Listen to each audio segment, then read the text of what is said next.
Yeah. So you have defined socialism as the true evil.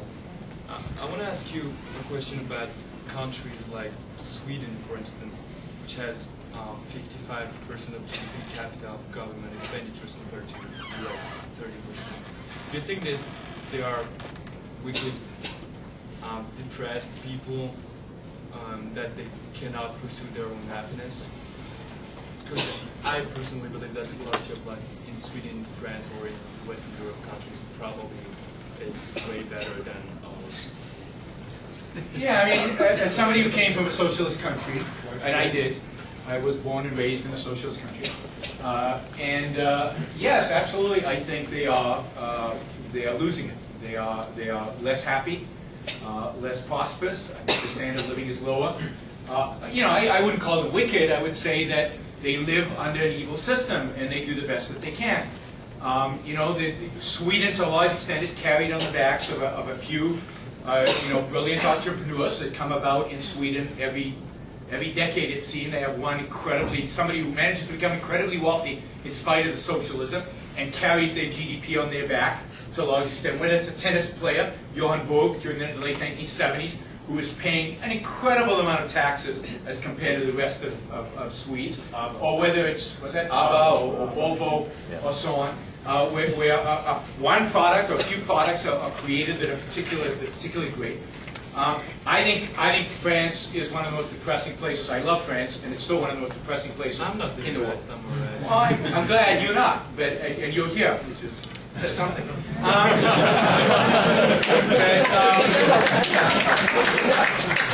But you know, I can tell you, you know, that if you open up the borders of the United States, and I'm not necessarily advocating this, but I'm just saying, if you open up the borders tomorrow of the United States and say, you know what, anybody can come in. You don't need a visa. You know, as long as you cure a security check and a health check and so on, you can come to the United States.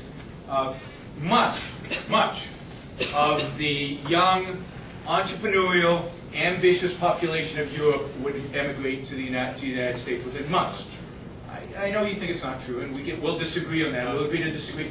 I come from a country. I come from Israel, which was a socialist country, socialized medicine. My father was a physician of the socialized medicine, still is, although he was forced to retire at 65 by the good socialist system there, at the height of his ability, of course. I can tell you that most engineers in Israel, those brilliant engineers to create the startups in Israel, would emigrate to the United States in a flash, in spite of their Zionism, in spite of their love of Israel, in spite of everything, if the borders came down. And it has nothing to do with security, it has nothing to do with this threat, it has everything to do with economic and just personal freedom.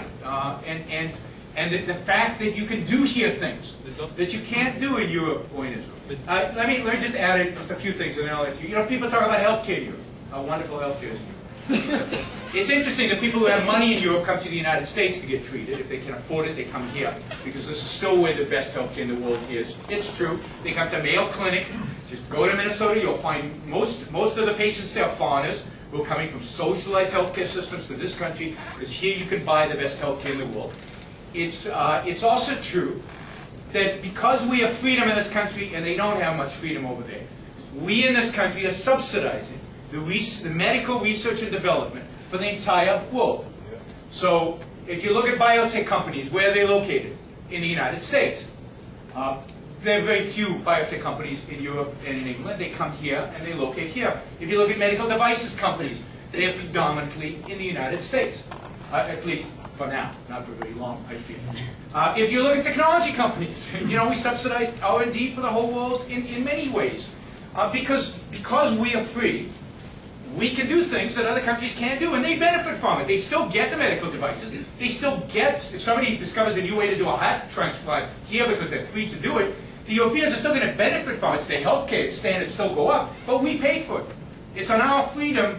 It's based on our freedom. If we go away, if our freedom goes away, the world will crumble.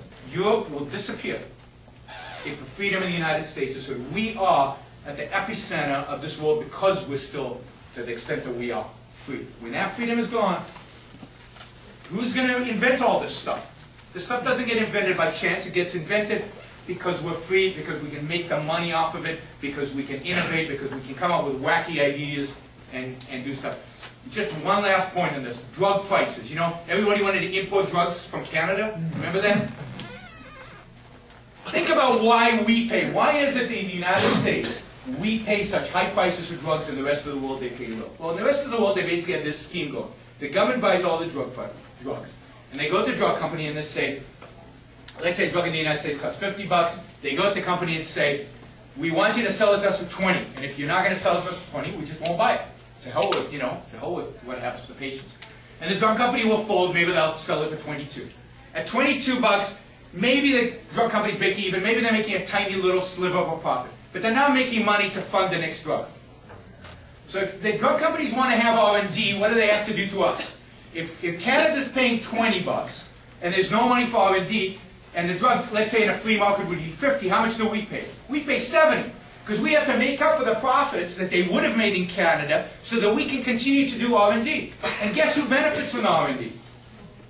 Everybody in the world does. Because when a new drug comes out, they benefit as well. They drive the price down. So we're subsidized. We are subsidized. The research and development for future drugs for the entire world, and we're the bad guys somehow. We're the bad guys. And the reason we pay too much